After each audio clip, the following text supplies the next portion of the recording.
அனைவருக்கும் வணக்கம். இது ஜிகே சக்கர் ஜென்ரல் ஸ்டடி சீரியஸ். நான் ரென்பிரியன் ஈஸ்வரன். இன்னைக்கு நம்ம பார்க்க போகிற டாபிக் பாரத ரத்னா விருதுகள் என்ற ஒரு டாபிக் நாம் பார்க்க போகிறோம்.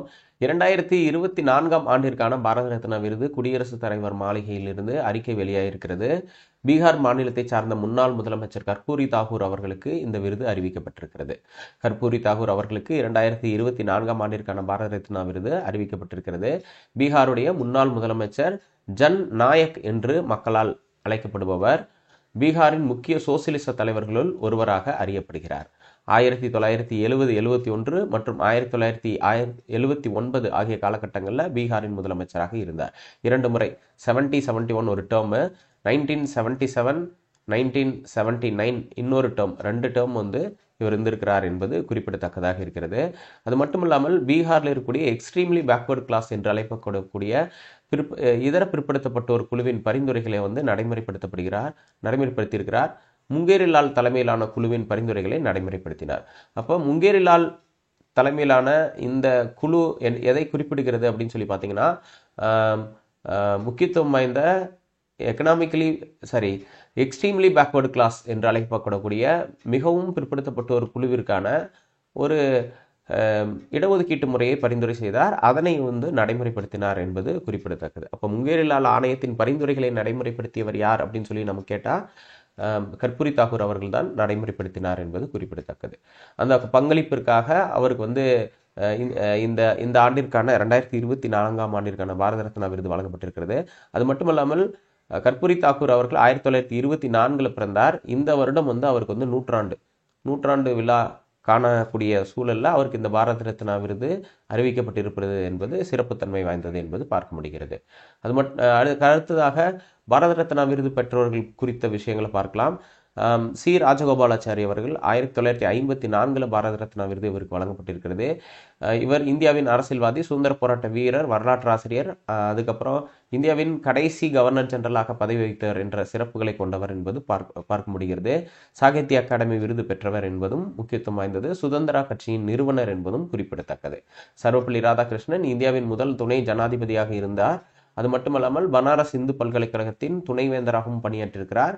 இவருடைய பிறந்த நாள் என்பது ஆசிரியர் தினமாக செப்டம்பர் 5 அனுசரிக்கப்படுகிறது. 1954 டாக்டர் ராதாகிருஷ்ணன் அவர்களுக்கு பாரத ரத்னா விருது வழங்கப்பட்டது. சர் சி வி ராமன் அவர்கள் 1954 பாரத ரத்னா விருது பெற்றார். 1930 இயற்பியலுக்கான நோபல் பரிசை பெற்றார் என்பது குறிப்பிடத்தக்கதாக இருக்கிறது. இதற்கு அடுத்ததாக பகவான் தாஸ் அவர்கள் மகாத்மா காந்தியின் முக்கிய சீடர்களில் ஒருவர். காசி வித்யா பீடத்தின் இணை நிறுவனராக அறியப்படுகிறார்.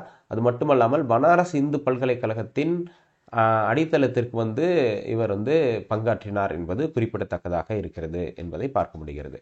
அதுக்கு அடுத்ததாக எம் விஸ்வேஸ்வரய்யா அவர்களுடைய பிறந்தநாள் செப்டம்பர் 15 பொறியாளர் தினமாக அனுசரிக்கப்படுகிறது. சிவில் இன்ஜினியரான இவர் நாட்டின் அணை கட்டுமானத்தில் மிகப்பெரிய பங்காற்றியவர் என்பது குறிப்பிடத்தக்கதாக இருக்கிறது. பிளான்ட் எக்கானமி ஃபார் இந்தியா என்ற புத்தகத்தை எழுதியவர். திட்டமிடுதலில் ஒரு முக்கிய பங்காற்றியவர் என்பது குறிப்பிடத்தக்கது. எம் விஸ்வேஸ்வரய்யா. இதனை அடுத்து ஜவஹர்லால் நேரு நவீன இந்தியாவின் தலைமை சிற்பி என்று அறியப்படுகிறார். இந்தியாவின் முதல் பிரதமர் என்று அழைக்கப்படுகிறார். பஞ்சசீல கொள்கையை உருவாக்கியவர், 5 ஆண்டு திட்டங்களை உருவாக்கியவர் என்ற சிறப்புகளை ஜவஹர்லால் நேரு பெற்றவர். 1955 அவருக்கு பாரத ரத்னா விருது வழங்கப்பட்டது. கோவிந்த பல்லப் பந்த் என்பவருக்கு 1957 பாரத ரத்னா விருது வழங்கப்படுகிறது. இந்தியாவின் சுதந்திர போராட்ட வீரர்களில் முக்கியமானவர். உத்தரப்பிரதேச மாநிலத்தின் முன்னாள் முதல்வர். அதுக்கடுத்து தோண்டா கேசவ் கார்வே என்பவர் சமூக சீர்திருத்தவாதி. 1958 இவருக்கு பாரத ரத்னா விருது வழங்கப்பட்டது. பெண் கல்வி, விதவை மறுமணம் ஆகியவற்றில் பிரபலமானவராக இருக்கிறார். விதவை திருமண சங்கத்தை நிறுவியவர் என்பது குறிப்பிடத்தக்கது. இதற்கு அடுத்ததாக பிதன் சந்திர ராய் 1961 மேற்கு வங்கத்தின் முன்னாள் முதலமைச்சராக தேர்வு செய்யப்பட்டார். அது மட்டுமல்லாமல் பிசி ராய் அவர்களுடைய பிறந்த தினம் மருத்துவ தினமாக அனுசரிக்கப்படுகிறது. பிசி ராய் அவர்களுக்கு பாரத ரத்னா 1961 அறிவிக்கப்பட்டது. அது மட்டுமல்லாமல் ஜூலை 1 தேசிய மருத்துவ தினம் என்பது பிசி ராய் அவர்களுடைய பிறந்த நாள். அதுக்கு அடுத்ததாக புருஷோத்தன் தாஸ் டாண்டன் என்பவர் 1961 பாரத ரத்னா விருது பெற்றவர். உத்தரப்பிரதேசை சார்ந்த மிக முக்கியமான ஒரு சுதந்திர போராட்ட வீரர். இந்திக்கு அலுவல் மொழி அந்தஸ்து அடைய கொடுக்க வேண்டும் என்று முயற்சிகளை மேற்கொண்டார் என்பது குறிப்பிடத்தக்கது. டாக்டர் ராஜேந்திர பிரசாத் இந்தியாவின் முதல் ஜனாதிபதியாக இருந்தவர் என்பது குறிப்பிடத்தக்கது. 1962 பாரத ரத்னா விருதை பெற்றார் என்பது குறிப்பிடத்தக்கது. ஜாகிர் ஹுசேன் அவர்கள் இந்தியாவின் முன்னாள் ஜனாதிபதி, 3வது ஜனாதிபதி என்றும் குறிப்பிடலாம். 1963 இவருக்கு பாரத ரத்னா விருது வழங்கப்பட்டது. மேலும் அது மட்டுமல்லாமல் ஜாகிர் ஹுசேன் அலிகார் முஸ்லிம் பல்கலைக்கழகத்தின் துணைவேந்தராகவும் பணியாற்றியிருக்கிறார். அதுக்கடுத்து பாண்டுரங் வாமன் கானே என்பவர் 1963 பாரத ரத்னா விருது பெறுகிறார். இந்திய அறிஞர் மற்றும் சமஸ்கிருத அறிஞர் என்பது குறிப்பிடத்தக்கது. லால் பகதூர் சாஸ்திரி அவர்கள் 1966 இந்த பாரத ரத்னா விருதை பெறுகிறார். இந்தியாவின் 2வது பிரதமராக இருந்தவர் என்பது குறிப்பிடத்தக்கது.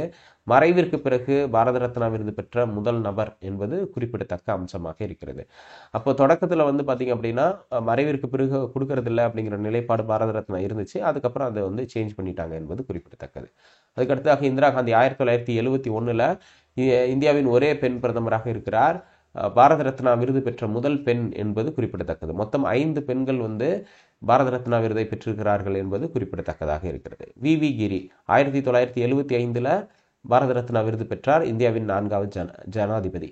அதுக்கடுத்ததாக கு காமராசர் அவர்கள் தமிழ்நாடு முன்னாள் முதலமைச்சர் 1976 பாரத ரத்னா விருது பெற்றார். இந்திய தேசிய காங்கிரசின் தலைவராகவும் தமிழ்நாடு முதலமைச்சராகவும் இருந்தார். இவருக்கு மறைவிற்கு பிறகு பாரத ரத்னா விருது வழங்கப்பட்டது. அதற்கடுத்ததாக அன்னை தெரசா அவர்கள் 1980 பாரத ரத்னா விருது வழங்கப்பட்டது. பாரத ரத்னா விருது பெற்ற இயல்பு குடியுரிமை பெற்ற ஒரே நபர் என்பது குறிப்பிடத்தக்கது. நேச்சுரலைசேஷன் என்பது குறிப்பிடத்தக்கது. அதாவது வெளிநாட்டில் பிறந்து இந்தியாவின் குடியுரிமையை வாங்கிக் கொள்ளுதல் அப்படிங்கிற ஒரு விஷயம் இருக்கு.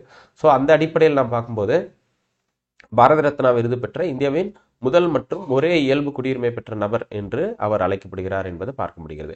அதுக்கடுத்து அவர் கத்தோலிக்க மிஷனரிஸ் ஆஃப் சேரிட்டி என்ற அமைப்பின் நிறுவனர் என்று அழைக்கப்படுகிறார் என்பதும் குறிப்பிடத்தக்கது.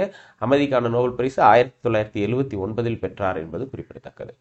ஆச்சாரிய வினோபா பாவே 1983 காந்தியவாதியான இவர் பூதான் இயக்கத்தை நடத்தினார் என்பது குறிப்பிடத்தக்கது. அப்ப மிகவும் முக்கியத்துவம் வாய்ந்த ஒரு சுதந்திர போராட்ட வீரர் என்பது குறிப்பிடத்தக்கது. இவர் 1983 இந்த பாரத ரத்னா விருதை பெற்றார் என்பது குறிப்பிடத்தக்கது. அவருடைய மனிதாபிமான பணிகளுக்காக ராமன் மகசேசே விருது வழங்கப்பட்டது. மறைவிற்கு பிறகு பாரத ரத்னா விருது வழங்கப்பட்டது. கான் அப்துல் கஃபார் கான் 1987 இந்தியாவின் மிக உயர்ந்த விருதான பாரத ரத்னா விருதை பெற்றார் என்பது குறிப்பிடத்தக்கது. பாரத ரத்னா விருது பெற்ற ஒரே பாகிஸ்தானி, மேலும் எல்லை காந்தி என்று அழைக்கப்பட்டவர் என்பது குறிப்பிடத்தக்கதாக இருக்கிறது. கான் அப்துல் கஃபார் கான் சிவப்பு சட்டை இயக்கத்தை நடத்தியவர் என்பது குறிப்பிடத்தக்கது.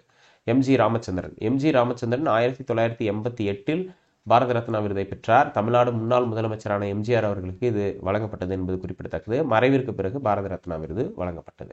டாக்டர் பி ஆர் அம்பேத்கர் 1990 இந்திய சட்ட நிபுணர், பொருளாதார நிபுணர், அரசியல்வாதி மற்றும் சமூக சீர்திருத்தவாதி, இந்திய அரசியலமைப்பின் தந்தை என்ற பன்முகத்தன்மை கொண்டவர் என்பது குறிப்பிடத்தக்கது. இவருக்கு மறைவிற்கு பிறகு பாரத ரத்னா விருது 1990 வழங்கப்பட்டது என்பது குறிப்பிடத்தக்கது. நெக்ஸ்ட் நெல்சன் மண்டேலா 1990 இன ஒதுக்கல் கொள்கையை முடிவுக்கு கொண்டு வந்த தென்னாப்பிரிக்க ஜனாதிபதி. நிஷானி பாகிஸ்தான் என்ற பாகிஸ்தானின் மிக உயர்ந்த விருதையும் பெற்றிருக்கிறார். அமைதிக்கான நோபல் பரிசை 1993 பெற்றார் என்பது குறிப்பிடத்தக்கது. அதற்கடுத்ததாக ராஜீவ்காந்தி 1991 இந்தியாவின் 6வது பிரதமராக பதவியாற்றவர் என்பது குறிப்பிடத்தக்கது. அவருக்கு 1991 வழங்கினாங்க. நெக்ஸ்ட் சர்தார் வல்லபாய் பட்டேல் 1991 பாரத ரத்னா விருது பெற்றார். இந்தியாவின் முதல் துணை பிரதமர் என்பது குறிப்பிடத்தக்கது. இரும்பு மனிதர் மறைவிற்கு பின் பாரத ரத்னா விருது இவருக்கு வழங்கப்பட்டது என்பது குறிப்பிடத்தக்கது. மொரார்ஜி தேசாய் 1991 இந்த விருதை பெற்றார். பாரத ரத்னா விருது. சுதந்திர போராட்ட வீரர், 4வது பிரதமர், பாகிஸ்தானின் உயர்ந்த விருதான நிசான்-இ-பாகிஸ்தானை பெற்றவர் என்பது குறிப்பிடத்தக்கது. அபுல் கலாம் ஆசாத் இந்திய அறிஞர், சுதந்திர போராட்ட வீரர், காங்கிரசின் மூத்த தலைவர். அது மட்டுமல்லாமல் இந்தியாவின் முதல் கல்வி அமைச்சர். இவருடைய பிறந்தநாள் நவம்பர் 11 என்பது தேசிய கல்வி தினம் என்று அனுசரிக்கப்படுகிறது. மறைவிற்கு பிறகு பாரத ரத்னா விருது இவருக்கு வழங்கப்பட்டது. ஜே.ஆர்.டி. டாட்டா 1992 டாடா குழுமத்தின் தலைவர். பாரத ரத்னா விருது பெற்ற ஒரே தொழிலதிபர் இவர்தான். அதற்கடுத்து சத்ய சித்ரே 1992 திரைப்பட தயாரிப்பாளர், இயக்குனர், திரைக்கதை எழுத்தாளர், இசையமைப்பாளர், கிராஃபிக் கலைஞர், பாடலாசிரியர் ஆகிய பல்வேறு முகத்தன்மைகளை கொண்டவர்.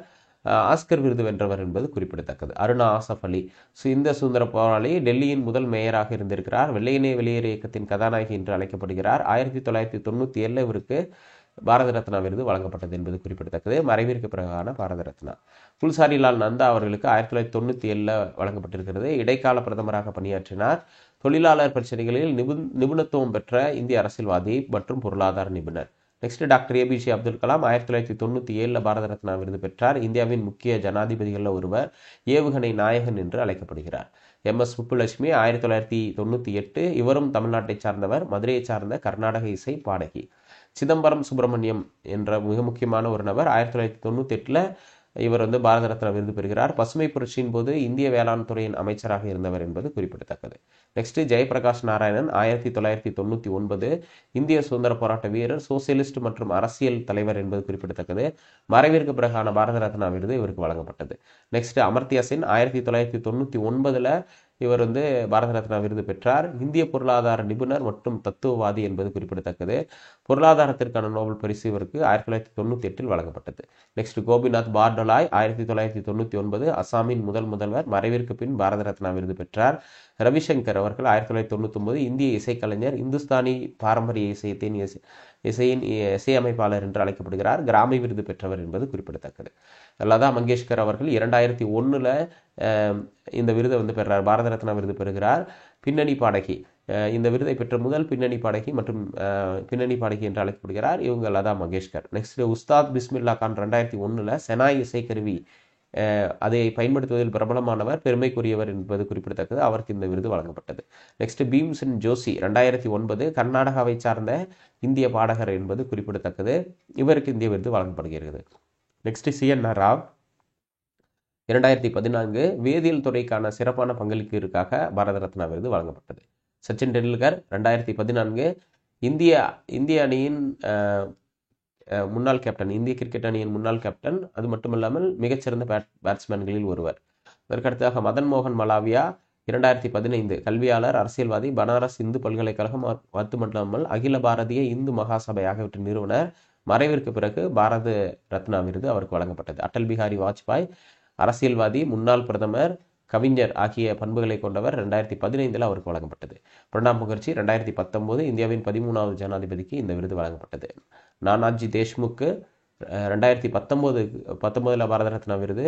கல்வி, கிராமப்புற சுயசார்பு மற்றும் சுகாதாரத்திற்கான பங்களிப்பை நிறுவியவர். பாரதிய ஜனசங்கத்தின் தலைவராக பணியாற்றியவர் என்பது குறிப்பிடத்தக்கது. நெக்ஸ்ட் பூபன் ஹசாரிகா 2019 இந்திய பின்னணி பாடகர், பாடலாசிரியர், இசையமைப்பாளர் ஆகிய பன்முகத்தன்மையை கொண்டவர். அசாமை சார்ந்த திரைப்பட தயாரிப்பாளர். இவருக்கு பாரத ரத்னா விருது வழங்கப்பட்டது என்பது குறிப்பிடத்தக்கது. கர்பூரி தாகூர் அவர்களுக்கு 2024 இந்த பாரத ரத்னா விருது வழங்கப்பட்டிருக்கிறது. இவர் பீகாரை சார்ந்த முன்னாள் முதல்வர். மறைவிற்கு பிறகு இந்த பாரத ரத்னா விருது வழங்கப்பட்டிருக்கிறது என்பது குறிப்பிடத்தக்கது.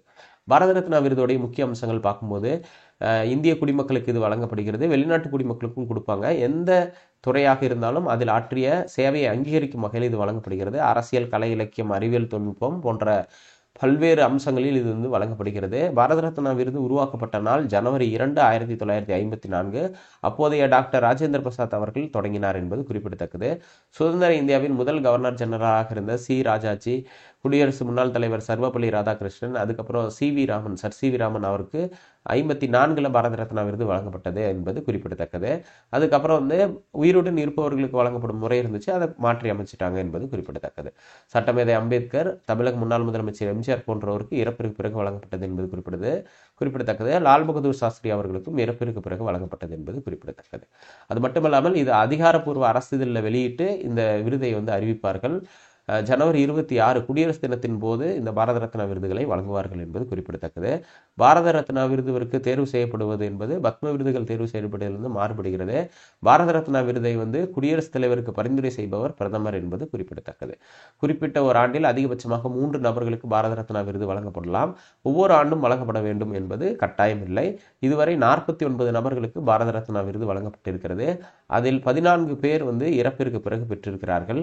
8 நபர்கள் தமிழ்நாட்டை சார்ந்தவர்கள் என்பது குறிப்பிடத்தக்கது. அது மட்டுமல்லாமல் 49 பாரத ரத்னா விருது பெற்றவர்களில் 5 பேர் பெண்கள் என்பது முக்கியத்துவம் வாய்ந்தது. பாரத ரத்னா விருது பெற்றோருக்கான சான்றிதழும் பதக்கமும் வழங்கப்படும். பணம் ஏதும் வழங்கப்படாது. விருதை பெற்றவருக்கு அரசு துறைகள் சார்பாக வசதிகள் செய்து கொடுக்கப்படும். அது இல்லாமல் 7A என்ற ரேங்க் கொடுக்கப்படும். ப்ரையாரிட்டி அடிப்படையில் 7A என்ற ரேங்க் கொடுப்பாங்க. இலவச பயணத்துக்கான வசதியெல்லாம் செஞ்சு கொடுப்பாங்க. அது மட்டும் இல்லாமல் அரசின் நிகழ்வுகளில் பாரத ரத்னா விருது பெற்றவர்களுக்கு முன்னுரிமை வழங்கப்படும். அரசின் முன்னுரிமை வரிசையில் 7A என்ற இடத்தில் அவங்களுக்கு வந்து ஒரு ப்ரையாரிட்டி வந்து கொடுப்பாங்க என்பது குறிப்பிடத்தக்கதாக இருக்கிறது. இந்திய அரசியலமைப்புடைய விதி 18(1)ல் பாரத ரத்னாவை ஒரு அடைமொழியாக பயன்படுத்தக்கூடாது, பெயருக்கு முன்போ பின்போ பயன்படுத்தக்கூடாது அப்படிங்கிறது முக்கியத்துவம் வாய்ந்தது. ஆனால் பாரத ரத்னா விருது பெற்றவர் என்று நீங்கள் வேற ஏதாவது ஒரு இடத்துல சைட் பண்ணிக்கலாம். செம்பு உலோகத்தில் ஆளான இந்த இலையின் மேல் பிளாட்டினம் உலோகத்தாலான சூரியன் இடம்பெற்றிருக்கும். அதன் ஓரங்களில் பிளாட்டினத்தால் வந்து இந்த டிசைன் வந்து செஞ்சிருப்பாங்க என்பது குறிப்பிடத்தக்கதாக இருக்கிறது.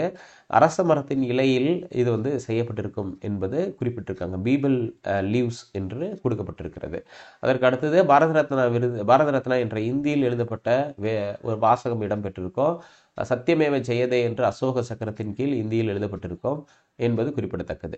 பாரத ரத்னா விருதை வடிவமைத்தவர் என்று பார்க்கும் பொழுது நந்தலால் போஸ் என்பது குறிப்பிடத்தக்கது. பாரத ரத்னா விருதை வடிவமைத்தவர் நந்தலால் போஸ். முதன்முறையாக 2013 விளையாட்டுத் துறையிலும் வழங்கப்படும் என்ற பரிந்துரை வழங்கப்பட்டது. இதனைத் தொடர்ந்து 2014 சச்சின் டெண்டுல்கர் அவர்களுக்கு இந்த விருது வழங்கப்பட்டது என்பது முக்கியத்துவம் வாய்ந்ததாக பார்க்கப்படுகிறது என்பது இதுதான் அடிப்படையான விஷயங்கள். அப்போ பாரத ரத்னா சார்ந்து இருக்கக்கூடிய பல்வேறு விஷயங்களை நாம் விவாதிச்சிருக்கிறோம்.